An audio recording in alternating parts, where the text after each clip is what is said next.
খেলছে। তাহলে যখন আমরা তার প্রতিবাদ করব, তখন সেখানে আসাম, বাংলা, মণিপুর, নাগাল্যান্ড, মিজোরাম, ত্রিপুরা এ তো আলাদা করে দেখলে হবে না। নিজের বেলায় আনো খাই, পরের বেলায় আহ্লাদ দোহাই বললে তো হবে না। তাহলে নিয়ম মানে, ন্যায় মানে, ইনসাফ মানে তো সবার জন্য। তাহলে সে ময়নাগুড়িতেই হোক আর আরজিকরেই হোক, সে জয়গাঁওতেই হোক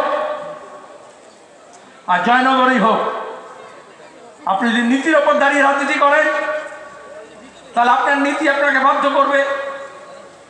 এটা অন্যায়।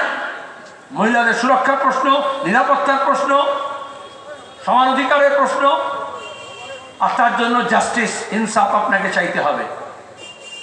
আর যদি আপনি নীতির ওপরে না দাঁড়িয়ে ধর্মের নামে, পোশাকের নামে, জাতিসত্তার নামে ভাগ করেন, তাহলে বলতে হবে ওটা তো ওইখানকার ব্যাপার, এখানকার ব্যাপার নয়।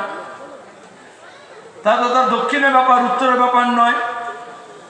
তা তো ওটা আদিবাসী মেয়েকে করেছে, আমাদের কোনো ব্যাপার না।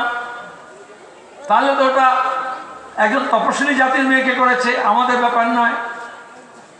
তাহলে ধর্ষণে যদি আপনি বিরোধী হন, সেটা হাঁসখালিতেই হোক আর হাতরাসেই হোক, নীতিগত অবস্থায় তার আপনার বিরোধিতা করতে হবে।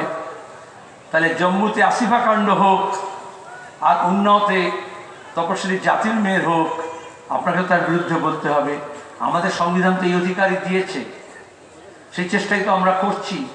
আর এই জন্যই মোদি, অমিত শাহ, RSS, বিজেপি, মোহন ভাগবতের, বাবা সাহেব ভীমরাও আম্বেদকরের উপরে এত রাগ। পার্লামেন্টে দেখলেন না কি বললো?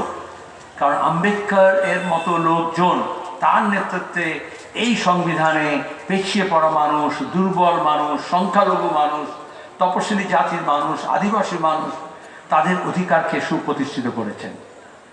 RSS, বিজেপি মানে, মনুবাদী মানে, মনুস্মৃতি না মানে মুসলমানদের অধিকার থাকবে না, আদিবাসী তপশিলিতে থাকবে না, মহিলাদের থাকবে না। তাহলে এই যে ব্রাহ্মণ্যবাদ, সেটাকে প্রতিষ্ঠা করতে চাইছে। সামনে এসে বলবে আমি তোমাদেরই লোক। সে নাটক করে, দেখবেন যান মণিপুরে গিয়েছিল, নাগাল্যান্ডে গিয়েছিল, মোদি কিরকম সব, মমতা যখন এখানে এসেছিল কিরকম হাতে গ্লাভ লাগিয়ে আদিবাসীদের মধ্যে গিয়ে নাচ করছিল না?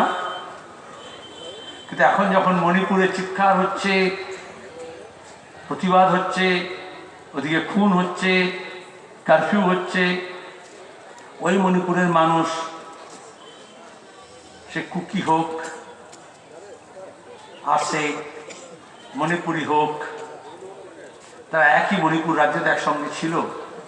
ডবল ইঞ্জিন সরকার মানে ভারত বাংলাদেশের মধ্যে যেরকম কাঁটাতারের বেড়া আছে, ওরকম একটা রাজ্য মণিপুরের মধ্যেও কাঁটাতারের বেড়া করে central force, military, state force সব পার্টিশন করে দিয়েছে।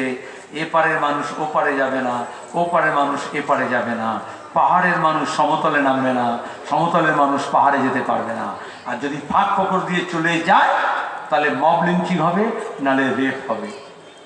তাহলে আমরা যখন গলা ফাটাই, গণতন্ত্র চাই, সাংবিধানিক ব্যবস্থা চাই, এটা কোনো একটা জাতি, কোনো একটা উপজাতি, কোনো একটা জনগোষ্ঠীর জন্য নয়, দেশের জন্য আর দেশের মানুষের জন্য। তাহলে রাজনীতিটা দেশের জন্য হবে, দেশের মানুষের জন্য হবে, না একটা নির্দিষ্ট